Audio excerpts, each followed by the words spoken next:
എന്നോട് ഒരിക്കൽ സെമിനാരിലുള്ള ഒരു എൻ്റെ ഒരു കൂട്ടുകാരൻ ചോദിച്ചു, ഞങ്ങൾക്ക് ചെറുപ്പത്തിലെ സെമിനാരിൽ ചേർന്നു, എന്നാൽ അച്ഛൻ ഇത്ര പ്രായമായിട്ടാണല്ലോ ചേർന്നത്, എങ്ങനെയാണ് ഇതിനൊരു കാണുന്നത് എന്നുള്ള രീതിയിൽ അദ്ദേഹം ഇങ്ങനെ ചോദിക്കുകയുണ്ടായി. ഞാൻ പറഞ്ഞു, ഈശോയുടെ ശിഷ്യന്മാരെ നമുക്കൊന്ന് നോക്കാം. അതിൽ യോഹന്നാനുണ്ട്, പത്രോസും ഉണ്ട്.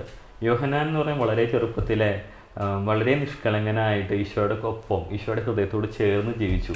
അപ്പോൾ നിങ്ങളൊക്കെ ഒരുപക്ഷെ യോഹന്നാൻ്റെ പോലെ ഒരു വിളിയാണ്, എന്നാൽ ഞാനൊക്കെ പത്രോസിൻ്റെ പോലൊരു വിളിയാണ്. കാരണം നമ്മൾ ഈ ലോകത്തിലെ കുറേ കാര്യങ്ങളും ഇതൊക്കെ ചെയ്യാനും സമയം കുറച്ച് പ്രായമൊക്കെ ആയി, ഉത്തരവാദിത്തങ്ങളൊക്കെ അങ്ങനെയൊക്കെ ആയിരുന്ന സമയത്താണ് ഈശോ വിളിക്കുന്നത്. എന്നാൽ വിളി എല്ലാവർക്കും ഒരുപോലെയാണ്. വിളിച്ചതിന് ശേഷം കർത്താവ് നമ്മളെ യോഗ്യരാകുന്നു എന്നുള്ള ഒരു ചിന്ത അവനുമായിട്ട് എൻ്റെ കൂടെയുള്ള ബ്രദറുമായിട്ട് പങ്കുവയ്ക്കാനായിട്ട് ഇടയായി. അതിനുശേഷമാണ് ഞാനും ഇങ്ങനെ ചിന്തിച്ചത്. ഞാനൊരു പക്ഷെ ഉപമിക്കുന്ന പത്രോസിനോടാണ്.